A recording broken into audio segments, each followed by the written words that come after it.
출애굽기 지난주에 이제 모세에 관한 말씀을 드렸고요. 중요한 것은 우리가 이제 잘 이해할 수 없었던 그 장면 중에 하나가 지팡이 대결이라는 말씀을 드렸습니다. 굳이 하나님께서 지팡이를 가지고 가서 그 애굽의 술사들 또 그런 사람 마술하는 사람들과 대결하게 하시고 모세의 지팡이가 애굽의 모세의 지팡이가 뱀으로 변하고 똑같이 애굽 사람들의 지팡이도 뱀으로 변하는데 그 모세의 지팡이가 된 뱀이 그 애굽 사람들의 지팡이였던 뱀을 잡아먹지 않습니까? 그게 이제 신들의 대결이거든요. 그래서 목축업자들은 굉장히 천하게 여겼던 존재들인데 그 목축업자의 그 뒤에 누가 계신가 하면 하나님이 계신 것이죠. 그 하나님이 노예를 부리고 있는 애굽 사람들을 능가하고 압도한다는 사실을 상징적으로 보여주는 것이 바로 지팡이가 뱀이 된 사건이다, 이 말씀을 드렸고요. 그 다음에 하나님께서는 이제 10가지 재앙을 이제 애굽 땅에 내리기 시작합니다. 10가지 재앙을 우리가 그냥 단순하게 나일강의 피로 변하고 뭐 이런 것들로 생각할 수 있지만 사실은 이 10가지 재앙 속에도 굉장히 중요한 하나님의 영적인 어떤 의미가 있고요. 또 이스라엘 백성들뿐만 아니라 애굽 사람들에게 또 주는 굉장히 큰 교훈이 있습니다. 우리가 첫 번째 하나님께서 내리신 재앙이 강이 피로 변하는 것이거든요. 여러분 아시겠습니다마는 나일강은 이집트 문화를 꽃피운 젖줄과도 같은 것이고요, 생명과도 같은 것입니다. 뭐 아시는 대로 3대 문명 중에 에집트 문명이 발전할 수 있었던 것이 바로 나일강 때문이거든요. 그런데 하나님께서는 이집트 사람, 애굽 사람들이 생명처럼 여기고 그리고 모든 풍요로움의 출발점이었던 그 나일강을 피로 바꾸어 버리십니다. 즉 다시 말해서 애굽 사람들이 철저하게 믿었던 축복의 출발점을 하나님께서 피로 바꾸어 주심으로 말미암아 축복의 상징 그리고 문화의 상징, 풍요의 모든 것들을 하나님께서 무너뜨리신다라고 하는 것이죠. 그러니까 이것은 나일강이 피로 변한 것은 이집트의 신들을 능가하고 다스리시는 하나님의 능력을 첫 번째로 보여주신 것입니다. 두 번째가 바로 개구리 재앙이지 않습니까? 피개이 파가독 우매 흑장이라는 말씀 드렸는데 10가지 재앙이, 개구리는 아시는 대로 개구리는 애굽 사람들이 다산의 신으로 섬기는 상징이 바로 그 개구리입니다. 여러분 요즘도 이제 개구리가 알을 낳은 것을 보면 엄청나지 않습니까? 그래서 애굽 사람들은 개구리를 이제 풍요롭게 자식들을 풍요롭게 출산하게 하는 그런 신으로 섬겼는데 그 개구리가 오히려 애굽 사람에게 재앙이 되게 하시는 하나님의 놀라운 심판의 모습입니다. 그리고 우리가 10가지 재앙 중에 이해하기 어려운 재앙이 뭐냐면 9번째 재앙입니다. 이제 뭐 이가 생기고 가축에 뭐 이런 것들은 실생활에 하나님께서 이제 징계하시고 그리고 그들의 신들을 심판하시는 모습인데 마지막 10번째 재앙이 장자를 데려가는 재앙이라면 9번째 재앙은 갑자기 흑암으로 변하는 것이거든요. 근데 생각해 보면 뭐 흑암으로 변했던 이게 도대체 무슨 재앙일까라고 생각하실지 모르겠습니다만은 여러분 애굽의 왕은 바로입니다. 파라오죠. 파라오라고 하는 뜻이 바로 태양이라는 뜻입니다. 그리고 그들은 태양신을 섬겼습니다. 그러니까 하나님께서 해를 막아버리시고 흑암을 주신 것은 무엇인가 하면 정말 그들이 섬기고 있는 신으로 섬기고 있는 바로 태양으로 섬기고 있는 그 바로도 어찌할 수 없는 하나님의 능력을 보여주신 것입니다. 그래서 그들이 섬기는 태양 또 태양이라고 믿었던 바로도 어떻게 해볼 수 없는 흑암을 하나님께서 9번째 재앙으로 이제 내리시면서 애굽 사람들이 극도의 공포에 사로잡히게 됩니다. 그래서 10가지 재앙이 모든 것들이 다 신과 연결되어 있다라고 할 수는 없지만, 첫 번째는 여러분 나일강은 축복의 출발점인데 그것을 피로 바꾸어 버리십니다. 두 번째는 우리도 옛날에는 자식을 많이 낳아야 되거든요. 그 상징이었던 개구리가 오히려 재앙이 되게 하시고, 태양신을 섬겼던, 그리고 바로가 태양이라고 믿었던 그 상황을 하나님께서 흑암으로 만드심으로 말미암아 모든 것들 위에 뛰어난 하나님의 심판의 모습을 보여주고 계신 것이고요. 그리고 이제 마지막에 장자를 데려가는 그러한 재앙을 하나님께서 내리시죠. 이 출애굽기 12장에 그 자세한 것들이 기록이 되어 있는데요. 이 유월절은 결국은 이제 마지막 재앙 때문에 생겨난 것이 유월절이거든요. 그래서 이 유월절은 그 당시에 이스라엘 백성들에게도 중요한 굉장히 획기적이고 어떻게 보면 충격적인 사건이지만, 동시에 오늘날 신앙생활하고 있는 우리에게도 연결된 것이 바로 유월절이라는 것이죠. 그래서 여러분 12장을 여러분 잘 보시면 알겠습니다만은 양이나 또는 염소를 잡아서 그 피를 문설주에 바르고 그 안에 들어가 있을 때에 그날 밤에 하나님의 영이 이제 온 애굽 땅을 다니시죠. 그래서 그 문 앞에 피가 있는 집은 넘어갑니다. 그래서 유월이죠. 패스오버라고 하는 것이죠. 그래서 유월절이 유월절이 그래서 그 문 앞에 피가 없는, 염소의 피가, 양의 피가 없는 그 집에 있는 모든 장자들, 또 짐승의 첫 새끼들을 하나님께 생명을 다 거두어 가시게 되고요. 그리고 애굽의 왕이었던 왕의 아들의 목숨까지도 하나님께서 취하심으로 말미암아 결국은 이제 마지막 재앙을 내리신 것이죠. 애굽의 왕은 태양이고, 그리고 그 아들 역시 태양이어야 하는데 그 아들의 생명을 하나님께서 거두심으로 말미암아 더 이상 애굽 사람들이 이스라엘 백성들을 노예로 부릴 수 없다는 사실을 하나님께서 선포하신 것이고, 결국은 이 유월절 사건 때문에 애굽의 왕은 이스라엘 백성들을 이제 출발하도록 허락을 하게 되는 것입니다. 그렇기 때문에 이 10가지 재앙 속에 역사하시는 하나님의 놀라운 계획들을 우리가 볼 수 있어야 되고요. 결국 유월절은 유대인들에게 있어서 굉장히 중요한 절기이고, 그리고 오늘 우리에게 사는 우리에게도 유월절은 우리와 연결되어 있다라는 것입니다. 이제 민수기에 가서 다시 한번 설명을 드리겠습니다만은, 민수기는 백성을 계수한 것이죠. 계산한 것입니다. 세 가지로 계산하죠. 첫 번째는 레위 지파를 제외한 11지파의 20살 이상의 남자들이 몇 명인가. 왜냐하면 전쟁에 나가야 되기 때문이죠. 레위 지파는 30세 이상으로 몇 명인가. 그 다음에 그 이스라엘 백성들의 남자들의 숫자를 세죠. 그리고 레위 지파의 숫자를 셉니다.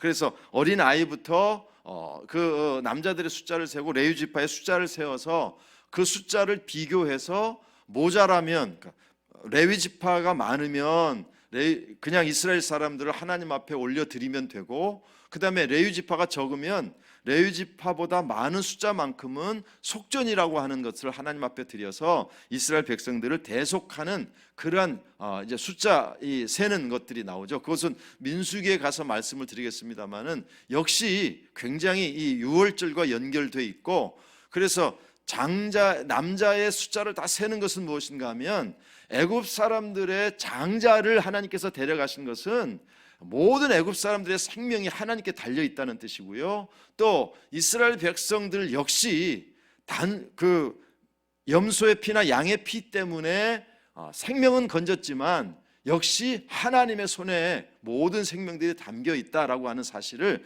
가르쳐주기 위한 하나님의 방법이었다라는 것입니다. 사실은 이 중요한 순간마다 이스라엘 백성들은 유월절을 지키게 됩니다. 물론 이제 유월절을 제대로 지켰는지 안 지켰는지 사실은 불확실하고, 또 이 유월절을 지키는 것 자체가 우리는 당연하다고 생각하는데 뭐 유월절을 지켰을 거라고 생각합니다만은 이제 열왕기라든지 역대기에 보면 유월절을 잘 지키지 않은 모습들도 나타나긴 하거든요. 어쨌든 유대인들에게는 유월절이 굉장히 중요한 절기였습니다. 예를 들면 중요한 순간에 유월절을 지키게 되는데요. 민수기에 보면 애굽 땅에서 나온 다음의 첫째 달에 여호와께서 시내 광야에서 모세에게 말씀하여 이르시되 이스라엘 자손에게 유월절을 그 정한 기일에 지키게 하라라고 말씀하시면서 유월절이 얼마나 중요한 절기인지를 가르쳐 주시는 것이죠. 또한 여호수아서에 보면 이스라엘 자손들이 길갈에 진쳤고 그 달 14일 저녁에는 여리고 평지에서 유월절을 지켰다라고 설명하고 있습니다. 그래서 굉장히 중요한 순간마다 유월절을 지킨 것으로 우리에게 가르쳐주고 있기 때문에 이 유월절이라고 하는 것이 이스라엘 민족에게 생명과도 같은 그러한 절기이죠. 그런데 이 유월절이 예수님, 그러니까 장자의 생명을 보존할 수 있었던 것은 이스라엘 백성들의 어떤 능력이나 힘이 아니라 무엇 때문이었습니까? 이스라엘 백성들을 위해서 대신 죽은 유월절 어린 양의 피 때문이죠. 그래서 그들이 구원받은 것은 그들의 능력이나 그들의 어떤 뛰어남 탁월함이 아니라 오직 대신 죽어준 어린 양의 보혈, 어린 양의 피 때문이죠. 희생 때문이죠. 그래서 이 어린 양의 희생이 결국 누구의 희생이라고 예정된 죄송합니다. 이게 처음부터 지금 이게 시작할 때 좀 복잡하다 보니까 좀 이게 말이 조금 이게 쭉 나가야 되는데 말이 좀 헷갈리네요. 자, 유월절 어린 양은 예수 그리스도를 상징하는 것이죠. 그것이 바로 요한복음에 나오는데요.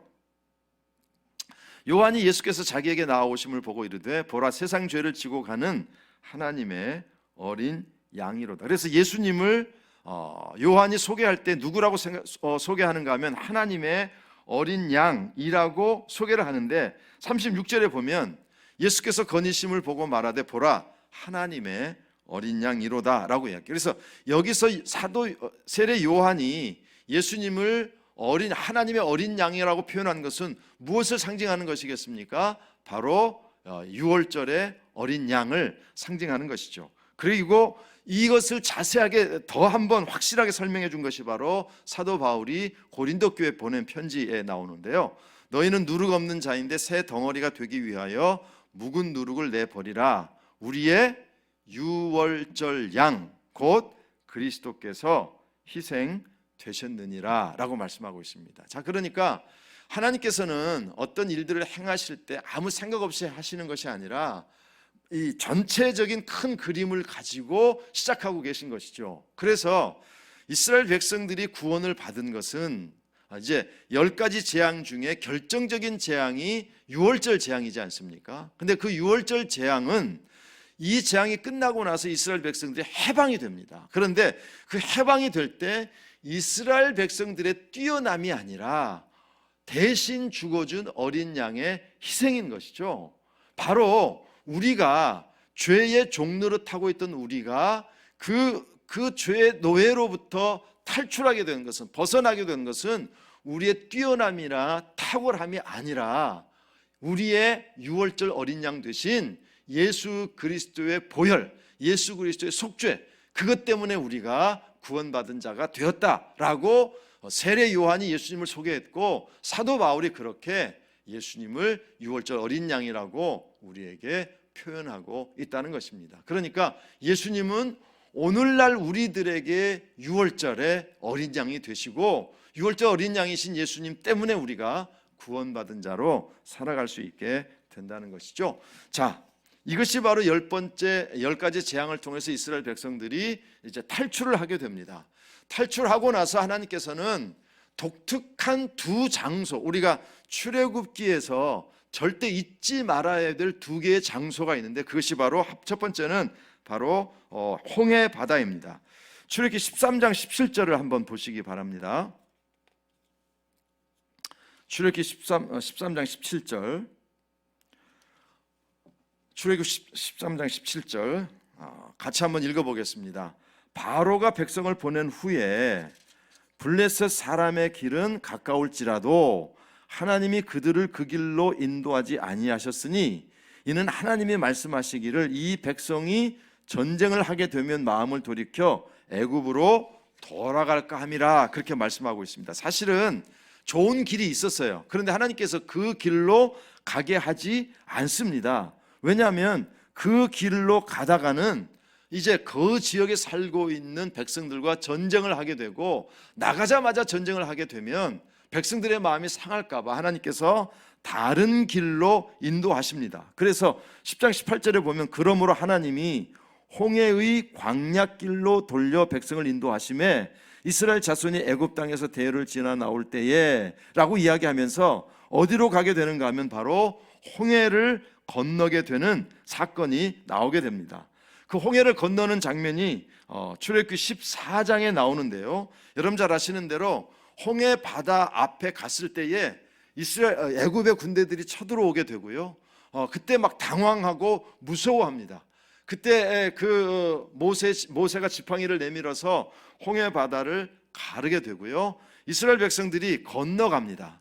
건너가는 동안 하나님께서는 애굽의 군대가 가까이 오지 못하도록 어지럽게 하시고요, 그 다음에 이스라엘 백성들이 홍해 바다를 다 건너간 이후에 그냥 그 물이 합쳐지지 않습니다. 언제 합쳐지는가 하면 애굽의 군대가 그 이스라엘 백성들을 따라서 홍해 바다를 가로질러 건너올 때에 하나님께서 물을 합쳐버리시죠. 그래서 애굽의 군사들이 그 물속에 잠기게 되는 것입니다. 자, 그래서 이제 왜 하나님께서 홍해 바다를 건너가게 하시는가 하면 홍해 바다를 건너는 여러 가지 방법이 있는데 물을 가르시고 그 사이를 지나가게 하시거든요. 여기에는 하나님의 놀라운 영적인 교훈이 있고 의미가 있습니다. 그것을 사도 바울은 고린도 전서에서 이렇게 설명하고 있지 않습니까? 형제들아, 나는 너희가 알지 못하기를 원하지 아니하노니 우리 조상들이 다 구름 아래에 있고 바다 가운데로 지나며 모세에게 속하여 다 구름과 바다에서 세례를 받아. 자, 이 말씀 다시 보세요. 사도 바울이 이스라엘 백성들을 하나님께서 홍해 바다로 지나가게 하시고 물 가운데로 지나가게 하시거든요. 이것을 바로 뭐라고 설명하고 있습니까? 세례를 받고 라고 설명하고 있습니다. 그리고 이 세례라고 하는 것이요, 단순하게 어떤 의식을 행하는 것이 아니라 전과 후를 설명하는 것이거든요. 그래서 세례라고 하는 것은 우리가 사람들에게, 그러니까 하나님께도 내가 하나님을 믿습니다라고 하는 고백일 뿐만 아니라 세례에 동참해서 증인이 되는 모든 사람들에게 나도 이제는 예수 믿는 사람입니다라고 선포하는 것이 세례거든요. 그렇게 본다면 예수 믿기 전과 예수 믿은 후의 삶을 표시하는 것이 세례입니다. 그런데 사도 바울은 하나님께서 이스라엘 백성들을 홍해길로 지나가게 하신, 홍해 바다를 통과하게 하신 것을 이스라엘 민족 전체의 세례로 보았습니다. 그리고 나서 애굽 사람들이 지나갈 때에 어떻게 합니까? 하나님께서 물을 합쳐서 애굽의 군대를 물에 장사시켜 버리거든요. 이게 굉장히 하나님께서 어떻게 보면 굉장히 너무 이게 심한 심판 같지만 여기에 굉장히 중요한 교훈이 있습니다. 하나님께서 애굽의 군대를 물에 지내도록 하신 것은 이스라엘 백성들이 홍해 바다를 건너므로 무엇을 더 이상 어디로 돌아가지 말아야 되는가 하면 애굽적인 것으로 돌아가지 않도록 한 것이죠. 그래서 하나님께서는 애굽의 군대들을 물에 장사함으로 어떤 것을 가르쳐 주시는가 하면 이스라엘 백성들이 가지고 있던 400년이라고 하는 긴 세월 동안 애굽에 젖어 있던 것을 어떻게 해야 된다? 홍해 바다에 다 수장시켜야 된다. 이것이 바로 영적인 상징이에요. 그래서 애굽 사람들을 하나님께서 물에 이제 잠기게 하심으로 이스라엘 백성들에게 주시려고 하는 교훈이 무엇인가 하면 400년 동안 익숙해 있던 그 모든 애굽적인 것을 홍해 바다에 다 이제 수장시켜 버리고 지금부터는 하나님의 자녀로서의 삶을 살아가야 된다라고 하는 영적인 의미가 바로 거기에 담겨져 있다라고 하는 사실을 여러분들이 이해를 하셨으면 좋겠고요. 그래서 우리의 세례 역시 마찬가지입니다. 세례라고 하는 것이 머리에 물을 뿌릴 때에 머리까지 물에 잠긴다는 의미고요. 사도 바울은 로마 교회 편지하면서 뭐라고 설명했습니까? 세례는 예수님과 함께 물에 잠기는 것이다. 그래서 예수님과 함께 죽는 것이고, 물 바깥으로 나오는 것은 예수님과 함께 다시 부활하는 것이다. 무엇을 상징하는 것이죠? 지금까지 내 마음대로 내가 주인 노릇했던 모든 삶을 다 물속에 수장시켜 버리고 새로운 나, 예수님과 함께하는 나로 나는 새롭게 부활했습니다, 새롭게 살겠습니다라고 선언하는 것이 세례이고요. 그 세례의 출발점이 뭐냐? 바로 홍해 바다를 건넌 것이다 라고 사도 바울은 우리에게 설명해 주고 있다는 것입니다. 그래서 우리가 이 출애굽의 과정 속에 정말 잊지 말아야 될 첫 번째 장소가 홍해 바다이고요. 역시 우리의 삶에서도 마찬가지입니다. 예수님을 만나고 예수님을 나의 구주로 인정하고 예수님을 내 마음속에 영접해서 세례를 받을 때에 이전의 삶을 이제 다 내려놓고 예수님과 함께 살겠다고 하는 결단이 바로 우리의 홍해 바다이고 우리의 세례 예식이다. 이 사실을 여러분들이 꼭 기억하셨으면 좋겠습니다. 두 번째 이제 우리가 보아야 될 것이 시내산인데요. 이제 애굽적인 것을 내려놓는 것이 절대 쉽지는 않습니다. 홍해 바다를 건넜다고 해서 세례를 받았다고 해서 애굽적인 것이 사라지지는 않아요. 그래서 하나님께서 필요한 것이 뭐냐? 바로 시내산입니다.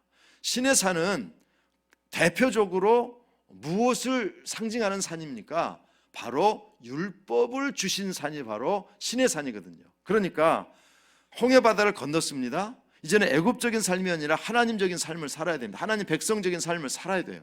그런데 그렇게 살려면 어떻게 해야 되지요? 라고 하는 것을 가르쳐 준 것이 바로 시내산의 율법이라는 것입니다. 그러니까 예수 믿고 세례 받은 다음에 그 삶의 기본이 되고 바탕이 되고 원리가 되는 것이 뭐냐? 바로 하나님의 말씀인 것이죠. 그래서 하나님께서는 홍해 바다를 건너서 세례를 받게 하시면서 애굽적인 것을 다 내려놓으라고 선포하시고, 그 다음에 어디로 데리고 가시는가 하면 바로 시내산으로 데려가시죠. 여러분, 애굽적인 것을 내려놓는다는 것이 얼마나 어려운가 하면, 모세가 시내산에 올라가서 계명을 받을 때에 시간이 좀 오래 걸리니까 이 아론과 함께 남아있던 백성들이 대번 했던 것이 무엇입니까? 금송아지를 만들죠. 그 금송아지가 바로 이 애굽의 신이었고요. 그러니까 애굽적인 것을 내려놓는다, 예수 믿기 이전의 삶을 내려놓는 것이 얼마나 힘들고 얼마나 어려운 것인지를 상징적으로 보여주신 것입니다. 그런데 애굽적인 삶, 예수 믿기 이전의 삶을 우리가 내려놓기 위해서 반드시 필요한 게 뭐냐? 바로 시내산에서 주신 하나님의 말씀이 우리의 삶의 기본이 되고 삶의 원리가 될 때 우리는 영적으로 승리자의 삶을 살아갈 수가 있다는 것입니다. 구원받은 것도 중요하지만 구원받은 이후의 삶은 하나님의 말씀과 함께 가야 되기 때문에 우리에게도 홍해 바다가 있고 그 다음에 우리에게 주신 시내산인데 그것이 바로 성경의 66권 말씀이다, 이렇게 생각하시면 되겠습니다. 시내산은 호렙산이라고도 명칭을 부르는데요. 출애굽기 3장에 보면 모세가 그의 장인 미디아 제사장 이드로의 양떼를 치더니 그 떼를 광야 서쪽으로 인도하여 하나님의 산 호렙의 이름에, 이렇게 되어 있지 않습니까? 그래서 모세가 하나님을 만난 그 장소가 어디냐면 하나님의 산 호렙이고요. 그리고 거기서 이제 하나님께서 사자 떨기나무 가운데 나타나고 떨기나무 가운데서 이제 하나님께서 모세를 부르셨다라고 말씀하고 있거든요. 그래서 하나님의 산 호렙에서 만났는데요. 사도행전 7장에 보면 스데반이 이 장면을 설명하면서 이렇게 설명합니다. 모세가 이 말 때문에 도주하여 미디안 땅에서 나그네 되어 거기서 아들 둘을 낳으니라. 40년이 차며 천사가 시내산 광야 가시 떨기 불꽃 가운데서 그에게 보이거늘, 이렇게 이야기하고 있거든요. 그래서 호렙산과 시내산이 같은 산이라고 하는 사실을 우리가 알 수 있게 되고요. 거기서 바로 하나님께서 이제 모세를 불렀던 그 장소에 하나님께서 다시 부르셔서 이제 그곳에서 계명을 주시기 시작합니다. 출애굽기 24장 12절부터 18절 말씀을 함께 좀 찾아보겠습니다. 출애굽기 24장 말씀을 펴시고요.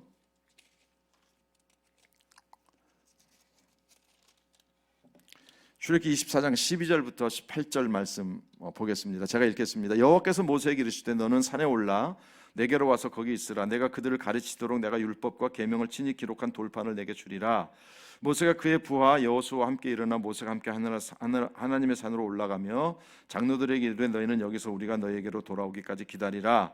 아론과 훌이 너희와 함께 하리니 무릇 일이 있는 자는 그들에게 나아갈지니라. 모세가 산에 오르며 구름이 산을 가리며 여호와의 영광이 시내 산 위에 머무르고 구름이 엿새 동안 산을 가리더니 일곱째 날에 여호와께서 구름 가운데서 모세를 부르시니라.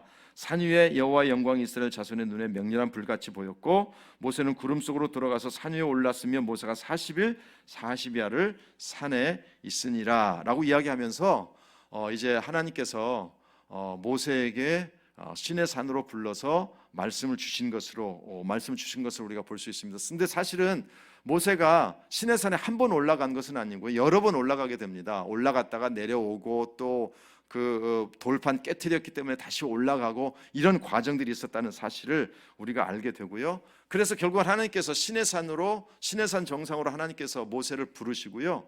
거기서 주신 것이 이제 계명입니다.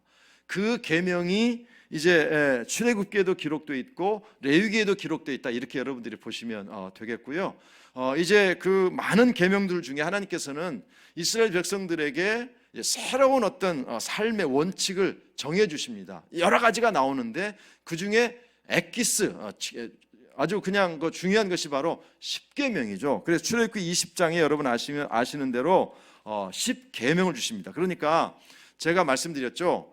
홍해 바다를 건너서 세례를 받고 애굽적인 것을 내려놓아야 된다는 것을 말씀해 주셔요. 그런데 애굽적인 삶을 내려놓으려면 어떻게 살아야 하는지 삶의 원리가 필요해요. 그래서 하나님께서는 시내산으로 이스라엘 백성을 이끄시고 거기서 말씀을 주셔요. 그 말씀을 주신 것이 율법이고 계명들인데 출애굽기와 또는 민수기에 반복되고 레위기에 나오는 그 모든 것들을 하나님께서 모세에게 주시게 되고요. 그 모든 것들의 핵심이 무엇인가 하면 바로 10가지 계명인 10계명이 되겠습니다. 그래서 하나님께서 10가지 계명을 대표적으로 주시게 되고요. 사실 이 10가지 계명을 지키기 위한 또 다른 설명들이 그 일반적인 계명들, 율법들이라고 이해하시면 되겠습니다. 그래서 하나님께서는 10계명을 중심으로 한 이제 계명들을 이스라엘 백성들에게 주시고 이스라엘 백성들이 애굽 땅에서 출발해서 이제는 세례를 받고 해방된 사람이 되었습니다. 하나님의 자녀가 되어서 하나님의 백성이 되었습니다. 그런데 하나님이 백성이 된 것과 함께 더 중요한 것이 무엇이냐? 하나님의 백성답게 사는 것인데 그것이 바로 율법이고 그 대표적인 것이 10계명이며 그 10계명을 어떻게 보면 설명하기 위해서 하나님께서는 레위기라든지 이런 말씀들을 통해서 더 하나님께서 덧붙이시는 율법들, 계명들을, 규칙들을 주셨다. 이렇게 이해를 하셔도 율법을 이해하시는 방법이 되겠습니다. 그런데 사실은 출애굽기에는 하나님께서 여러 가지 계명을 주시기보다는 출애굽기 24장부터는 여러분 잘 아시는 대로 성막을 만드는 하나님께서 과정을 가르쳐 주시죠. 그래서 출애굽기 25장부터 31장까지는 성막의 제도를 하나님께서 모세에게 설명하시고 35장부터 40장까지는 실제로 성막을 완성하는 장면이 나옵니다. 그러니까 출애굽기의 24장부터 마지막 장까지는 성막과 연결이 되어 있거든요. 제가 이 성경 공부할 때마다 늘 말씀드리죠. 길게 나오는 것은 중요한 거다. 많이 나오는 것은 중요한 거다. 하나님께서 어떻게 보면 성막이 사실 읽기가 굉장히 지루합니다. 그런데 왜 성막을 이렇게 길게 하나님께서 설명해 놓으셨을까? 이 성막은 이스라엘 백성들에게도 매우 중요하고 오늘 우리의 삶 속에도 매우 중요하기 때문에 하나님께서는 성막에 대해서 매우 자세하게 말씀하셨고요. 또 성막이라고 하는 것을 처음 만드는 것이기 때문에 하나님께서 어쩔 수 없이 자세하게 설명할 수밖에 없었다는 것이죠. 그래서 하나님께서 이제 성막을 가르쳐 주시고 어떻게 해야 될지를 설명하신 다음에 하나님께서는 결국은 이제 모세가 성막을 완성하게 됩니다. 그래서 여러분 출애굽기 40장으로 한번 가보시기 바랍니다. 출애굽기 40장 33절로 가보시면 여러분의 성경을 좀 펴시고요. 40장 33절, 그는 또 성막과 제단 주위 뜰에 포장을 치고 뜰 문에 휘장을 다니라. 모세가 이같이 역사를 마치니, 드디어 이제 성막을 다 마쳤습니다. 그랬더니 34절 말씀 보십시오.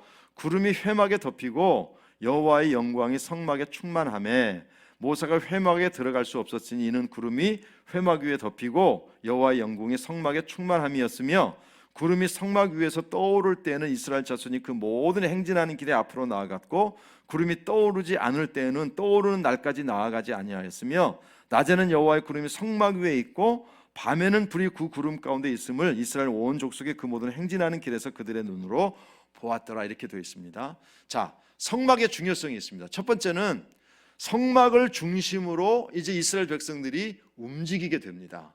그런데 움직이는 방법이 뭐냐면 그 성막 위에서 구름 기둥이 떠올라서 움직이면 그때부터 움직이게 되는 거예요. 그러니까 성막은 이제 이스라엘 백성들의 중심 역할을 하게 되고요. 또 더 중요한 것은 무엇인가 하면 하나님께서 성막을 만드시고 성막에 하나님께서 내려오십니다. 임재하십니다.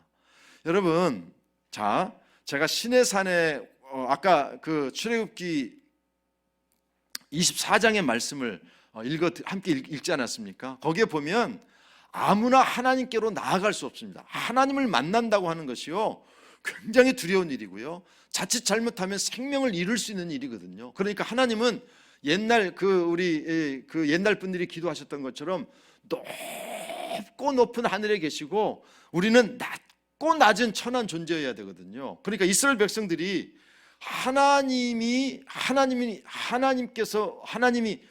만난다, 하나님과 함께한다고 하는 개념 자체가 어떻게 보면 굉장히 두려운 개념입니다. 그런데 하나님께서 성막을 만드신 중요한 이유는 무엇인가 하면 성막에 하나님께서 임재하시죠. 그러니까 이스라엘 백성들 중에 하나님께서 함께 하시겠다고 하는 굉장히 중요한 선언입니다. 그러니까 성막의 중요한 이유는 무엇인가 하면 그 성막을 중심으로 하나님께서 이스라엘 백성들을 움직이게 하시고요, 그 성막에서 구름이 떠오를 때에만 이스라엘 백성들이 행진할 수 있습니다. 그러니까 성막은 하나님께서 이스라엘 백성들을 인도해 가시는 중심점이고요, 또 그 성막 속에 하나님이 임재하시거든요. 그러니까 이스라엘 백성들은 지금까지 하나님이 멀리 계신 분이라고 생각했는데 이제는 하나님이 우리와 함께 하시는 분이라고 하는 것을 상징적으로 보여주는 것이 바로 성막입니다. 더 나아가서 여러분, 성막을 하나님께서 만드셨는데요, 이 성막을 만드셨기 때문에 그 다음에 가능한 것이 뭐냐면 바로 레위기예요. 레위기의 가장 중요한 것이 무엇이었습니까? 제사잖아요. 제사. 여러분, 성막이 있어야만 제사가 가능한 것입니다. 그래서 하나님께서는 미리 성막을 만드시고, 성막은 회막, 증거막 이렇게도 부르는데요, 그냥 텐트라고 부르기도 하고요, 어쨌든 하나님께서 성막을 만드시고 회막을 만드시고 그곳에 하나님께서 임재하셔서 내가 너희와 함께 한다라고 하는 것을 상징적으로 확신시켜 주시고요, 또 모든 이스라엘 백성들은 성막을 중심으로 움직여야 된다는 것을 가르쳐 주시고요, 또 더 중요한 것은 무엇인가 하면 그 성막이 있어야만 제사가 가능하고 제사장이 필요하다는 사실을 하나님께서 미리 준비하신 것이 바로 성막이다라고 여러분들이 이해를 하시면 되겠습니다. 그래서 하나님께서는 성막을 만드시도록 하시는데요, 제가 옛날에 한번 성막을 설교하면서 파워포인트로 여러분들에게 보여드린 게 있습니다. 잠깐 이제 그 성막의 어떤 모양이었는지를 여러분들에게 설명해 드리려고 하는데요, 여기서 이제 중요한 게 있습니다. 성막은 사실은 다 파괴되고 없어졌습니다.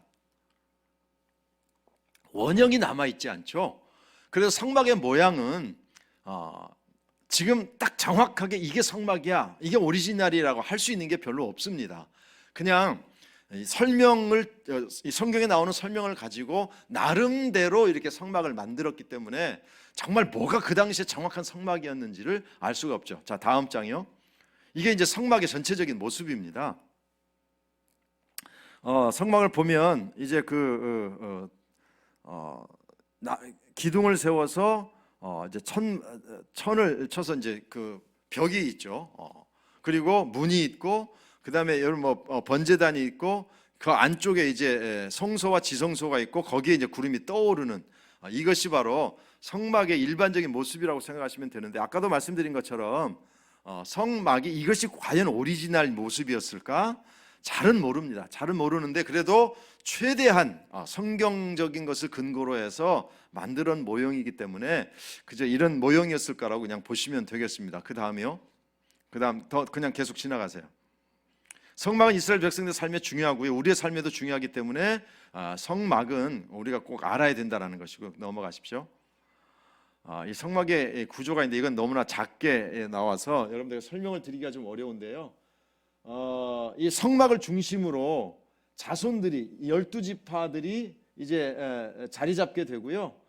그리고 레위 지파는 이 성막을 관리하는 그런 역할을 감당하게 됩니다. 그래서 저 앞쪽에는 게르손 자손 있는데 요거는 이제 나중에 여러분들이 그냥 성경 읽다 보면 어떤 자손들은 어디에 있고 이게 나오거든요. 그래서 이 앞쪽에는 루벤 자손, 고앗 자손, 시몬 자손, 갓 지파, 유다 지파 이렇게 쭉 나오는데, 이게 이스라엘 백성들이 성막 중심으로 행진하고 또 성막 중심으로 그렇게 진을 쳤다, 이 부분을 여러분들 그냥 이해를 하시면 되겠습니다. 그 다음이요.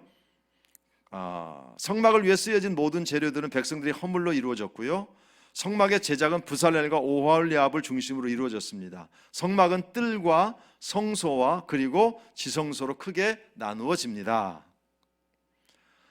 이렇게 보시면 되겠고요. 그 다음에 이게 바로 이제 물두멍입니다.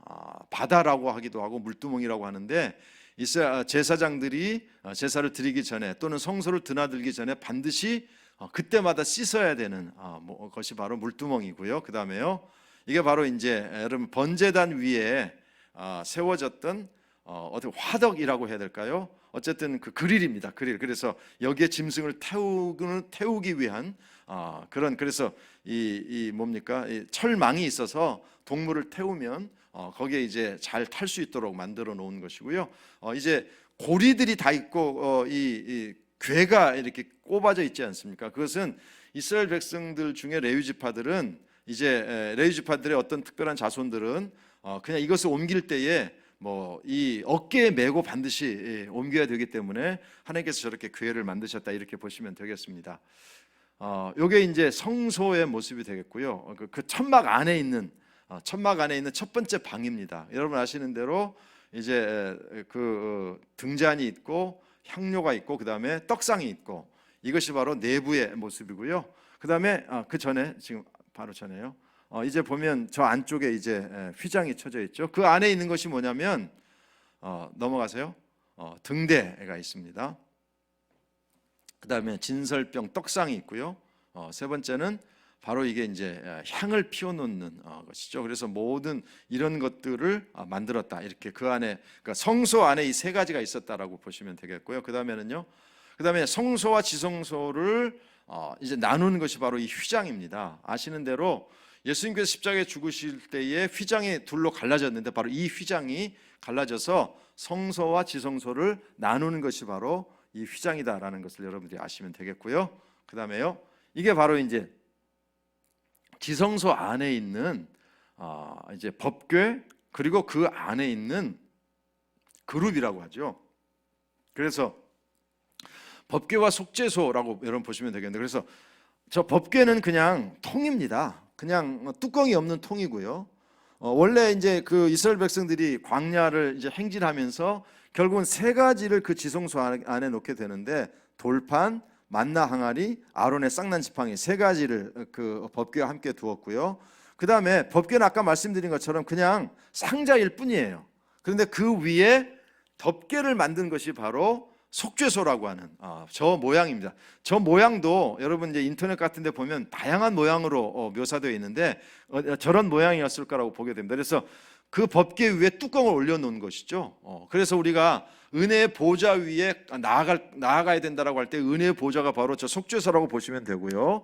또 1년에 한 번 대제사장이 지성소에 들어갔을 때에 그 피를 뿌릴 때에 바로 이 속죄소에 피를 뿌리고 여기에 이제 하나님께서 이제 이스라엘 백성들 1년 동안의 모든 죄악을 용서해 주시는 것이죠. 그래서 바로 지성소 안에는 이렇게 법궤와 속죄소가 들어있다라고 여러분들이 보시면 되겠습니다. 그 다음에요, 그것이 마지막입니다. 그러니까 이제 하나님께서 성막을 만들게 하셨는데 담이 있고요, 울타리가 있고 문이 하나 있습니다. 그리고 안에 들어가면 번제단이 있고, 그리고 번제단 오른쪽에는 이제 쉽게 말하면 도살장이 있고요. 그리고 이제 그 번제단과 성소 사이에 물두멍이 있고, 그 물두멍에 몸을 씻고 성소에 들어가면 등대, 그리고 향로, 그리고 떡상, 이렇게 세 가지가 있고요. 성소까지는 제사장들이 들어갑니다만은 지성소는 1년에 한 번 대제사장만 들어갈 수 있게 된 것이죠. 그래서 그곳에 들어가서 이제 이스라엘 백성들 1년 동안의 모든 죄를 용서받게 됩니다. 그런데 이 성막은 우리의 삶과도 굉장히 중요하게 연결되어 있는데요. 아시는 대로 성막의 가장 중요한 역할이 바로 번제였습니다. 이제 번제를 드릴 때에 잠깐 설명을 드리면, 이전사님 첫 번째 그 성막의 전체적인 그림 나오는 거 한 번만 다시 좀 띄울 수 있으면 띄워주시면 좋겠는데요. 여기 부분에요.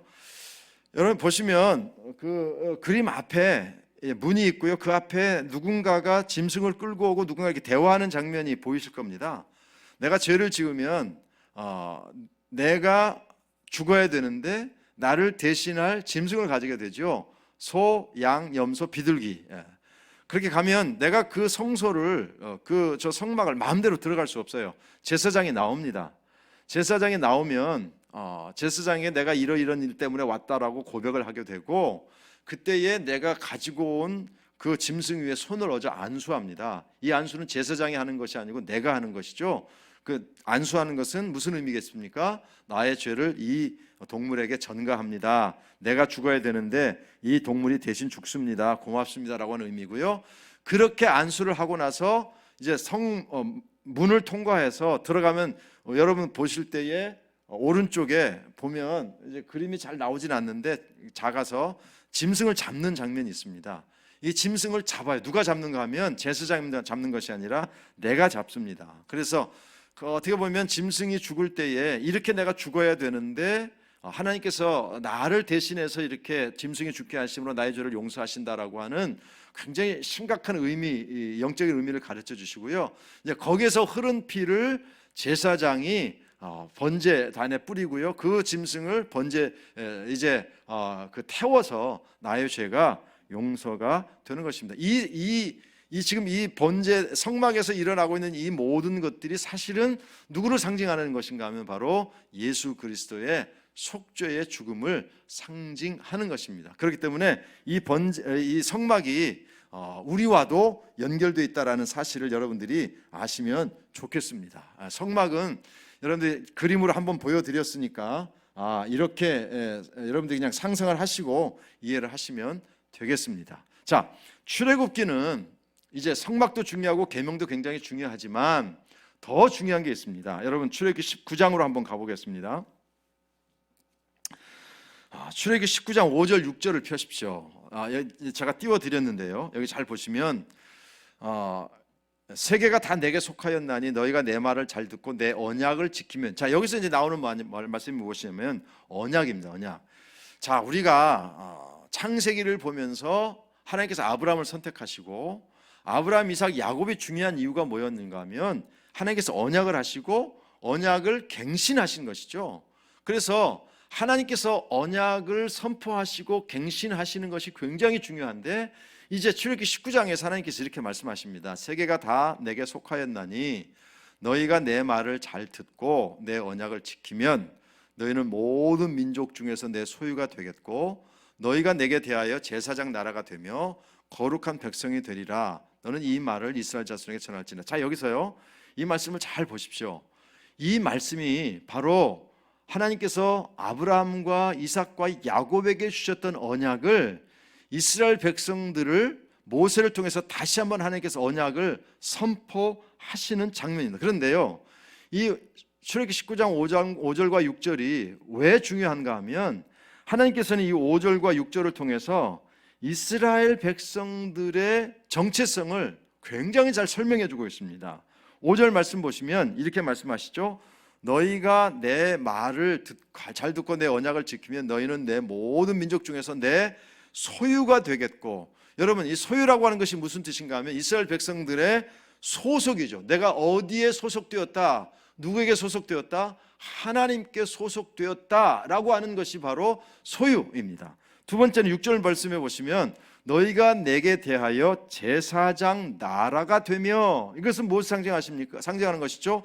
사명을 상징하는 것입니다. 그러니까 소유는 우리가 하나님께 속했다라는 것을, 우리의 소속을 분명하게 하나님께 선언하신 것이고요. 제사장 나라라고 하는 것은 하나님께서 왜 이스라엘 백성들을 하나님의 소유로 하셨는가? 그것은 모든 나라 사람들의 제사장 나라, 즉 다시 말해서 이스라엘 백성들의 사명을 가르쳐 주신 것이고요. 7절 말씀 보시면 나라가 되며 거룩한 백성이 되리라 라고 말씀하셨는데, 이것은 바로 아이덴티티, 신분을 가르쳐 주시는 것이죠. 그래서 출애굽기 15장 5절 6절을 통해서 하나님께서는 아브라함과 이삭과 야곱에게 주셨던 계약을, 언약을 다시 한번 갱신하시고요. 그 갱신하시면서 아까 이제 다시 말씀 보시면 소유, 그 다음에 제사장 나라, 그리고 거룩한 백성을 말씀하시면서 하나님의 백성들이 누구에게 속해 있는지, 사명은 무엇인지, 그리고 신분은 무엇인지를 분명하게 가르쳐 주신 것입니다. 그런데 이 말씀이 어디서 다시 반복이 되는가 하면 베드로전서 2장 9절에서 반복이 됩니다. 그러나 너희는 택하신 족속이요 왕같은 제사장들이요 거룩한 나라요 그의 소유가 된 백성이니 이는 너희를 어두운 데서 불러내어 그의 기이한 빛에 들어가게 하신 이 아름다운 덕을 선포하게 하시며, 잘 보세요. 그는 너희는 택하신 족속이요, 택하신 족속, 우리의 소속을 가르쳐 주십니다. 그 다음에 왕같은 제사장들이요, 뭡니까? 우리의 사명을 가르쳐 주시는 것이죠. 그의 소유된 백성이니 우리의 정체성을 가르쳐 주시고 우리의 신분을 가르쳐 주시는 것입니다. 그러니까 여러분 이 베드로전서 2장 9절의 말씀이 오늘 우리에게 해당되는 말씀이거든요. 그러니까 출애굽기 19장에서 하나님께 선포하셨던 그 메시지, 이스라엘 백성들이 주셨던 신분과 소속과 사명과 신분을 누구에게 다시 맡기셨는가 하면 바로 이 시대를 살고 있는 우리에게 말씀해요. 그래서 베드로전서 2장 9절이 굉장히 중요한 절이고요. 이 사도 베드로가 이 말씀을 선포한 것은요, 자기가 생각나서 한 것이 아니라 바로 출애굽기 19장에서 하나님께서 주셨던 이 이스라엘 백성들을 향한 사명과 소속과 신분을 이 시대를 살고 있는 신약의 성도들에게 이제 가져와서 출애굽기 19장의 말씀을 신약에 와서 사도 베드로가 선포한 것입니다. 그래서 여러분 다시 한번 보시면 택하신 족속, 우리는 누구에게 소속도 있습니까? 하나님께 소속도 있습니다. 우리의 사명은 무엇입니까? 왕같은 제사장의 삶을 살아야 됩니다. 우리의 신분은 무엇입니까? 하나님의 소유된 백성입니다. 이 사실을 우리가 분명히 알아야 돼요. 그 이유가 뭐냐? 그렇게 왜 불러주셨냐? 왜 하나님께서 우리를 하나님의 소속되게 하시고 우리에게 어떤 사명을 주시고 왜 하나님의 자녀라고 하는 그런 아이덴티티, 정체성을, 신분을 주셨느냐? 나오잖아요. 너희를 어두운 데서 불러내어 그의 기이한 빛에 들어가게 하신 이의 아름다운 덕을 선포하게 하려 하심이라, 이렇게 말씀하고 있습니다. 자, 오늘 출애굽기 시작할 때 조금 여러분 지체가 되어서 좀 죄송한 마음입니다만은, 어쨌든 출애굽기를 전체적으로 정리하면 특별히 이제 하나님께서 이스라엘 백성들을 10가지 재앙을 통해서 애굽을 탈출시키십니다. 그 10가지 재앙 중에 우리가 눈여겨보아야 될 재앙이 바로 첫 번째, 나일강이 피로 변한 것이죠. 축복의 근원을 하나님께서 심판하십니다. 다산의 상징했던 개구리를 심판하십니다. 그리고 애굽의 왕이 태양인데 그 태양을 어둡게 하심으로 말미암아 더 이상 하나님께서 이스라엘 백성들이 이스라엘 백성들을 이제 가두어 둘 수 없다는 사실을, 그러니까 태양 위에 하나님을 다스리는 분이라는 사실을 가르쳐 주시고요. 마지막 재앙을 통해서 하나님께서는 모든 사람들의 생명을 주관하시는 분이라는 사실을 가르쳐 주십니다. 그리고 그 사건을 통해서 나타난 것이 유월절이고, 유월절은 이스라엘 백성들의 공로가 아니라 대신 죽은 어린 양의 희생 때문에 장자의 생명이 이제 잃지 않게 되었다라고 하는 것을 상징하면서 그 유월절 어린 양이 예수님이다. 예수님이 우리의 유월절 어린 양이 되셨다. 이 사실 여러분들 꼭 기억하셨으면 좋겠고요. 그 다음에 두 장소를 잊지 말라는 말씀을 드렸습니다. 첫 번째 장소가 홍해바다입니다. 홍해바다는 사도 바울이 세례로 설명했고요. 세례는 이전 것을 다 내려놓고 새로운 삶을 살기로 결단하는 것입니다. 그래서 애굽의 군대들을 수장시키면서 애굽적인 모든 것들을 우리도 다 물에 수장시켜야 된다, 새로운 삶을 살아야 된다라고 하는 것이 홍해바다의 설명이었고요. 그리고 나서 하나님께 시내산으로 데려가시는데, 시내산의 가장 중요한 포인트는 계명이고 말씀입니다. 구원받은 하나님의 백성들 어떻게 살아야 돼요? 하나님의 말씀대로 살아야 돼요. 그래서 이 두 가지가 함께 가야 영적인 삶이 완성이 되는 것입니다. 그리고 그 계명 중에 핵심적인 계명이 10가지 계명, 10계명이고요. 이 10계명을 중심으로 우리가 하나님과의 관계 속에서 살아가야 되고, 그 10계명을 자세하게 설명한 것들이 다른 계명들이다, 이렇게 이해하시면 되겠습니다. 그리고 그 10계명과 함께 하나님께서 출애굽기에 가장 길게 설명한 것이 성막이었고요. 그 성막은 몇 가지 의미가 있는데, 첫 번째는 하나님께서 이스라엘 백성들과 함께 하신다, 하나님의 임재하심, 이스라엘 백성들이 성막 중심의 삶을 살아야 된다라는 것이고요. 그 성막에서 구름 기둥과 불 기둥이 이제 떠오르면서 이스라엘 백성들이 그 성막의 보조에 맞춰서 살아가야 된다라는 것을 상징적으로 보여주신 것입니다. 그리고 그 성막이 완성될 때 하나님께서 임재하셨고, 그리고 그 성막이 완성되면서 하나님께서 민수기 이제 그 광야를 출발하도록 하나님께서 명령하신 것입니다. 그렇기 때문에 성막 역시 우리의 삶에 있어서도 매우 중요한 것이고, 그 성막을 이제 지성소의 그 휘장을 깨뜨리신 분이 바로 예수 그리스도이시다라는 사실을 우리는 성막을 통해서도 다시 한번 이해하실 수 있으면 좋겠고, 출애굽기의 가장 중요한 포인트는 출애굽기 19장 5절 6절 말씀인데, 하나님께 이스라엘 백성들이 소속되었다, 그리고 사명은 무엇이냐, 신분은 무엇이냐를 19장 5절 6절을 설명해 주셨는데, 사도 베드로는 이 말씀을 가지고 와서 그 당시 신약의 성도들에게 선포하면서, 역시 우리의 소속은 무엇이냐, 우리 누구에게 소속되었는가, 하나님께 소속되었다, 그리고 우리의 사명은 제사장적인 삶을 사는 것이다, 우리의 신분은 뭐냐, 하나님의 거룩한 백성이다, 이런 삶을 우리가 살아야 된다라고 우리에게 가르쳐주고 있는 것이죠. 그래서 우리도 바로 제사장적인 삶을 살아야 된다는 사실을 우리는 출애굽기를 통해서 다시 한번 여러분들이 볼 수 있으면 좋겠고요. 사실은 출애굽기에 이제 구름 기둥과 불 기둥이 떠오르게 되는데, 민수기에 가서 설명해 드리겠습니다만은, 기둥으로 나타나신 적도 있지만 하나님께서 구름을 덮으신다, 이렇게 말씀하거든요. 광야의 삶이 너무나도 힘들고 어렵기 때문에 그 뜨거운 빛을 하나님께서 구름으로 가르쳐 주시고, 밤에는 너무 춥거든요. 그래서 불을 덮으셔서 따뜻하게 보호해 주시는 하나님의 손길이 바로 구름 기둥과 불 기둥이다라는 사실을 여러분들이 이해하시면서 출애굽기를 그렇게 여러분들이 이해를 하시면 되겠습니다. 이 다음 주에는 민수기를 함께 공부하도록 하겠고요. 그 다음에 공부하시면서 이제 의심이 되는 부분들이 있으면 여러분들께서 이제 질문을 남겨주시면 공부하기 전에 이제 질문에 대답을 하고 공부를 하도록 하겠습니다. 오늘 갑자기 시스템이 되질 않아서 저도 당황하고 이정돈 선생님 당하고 여러분도 좀 헷갈리셨을 텐데, 그래도 다 이 시스템이 고쳐져서 다행이라는 생각이 듭니다. 여러분 감사하고요.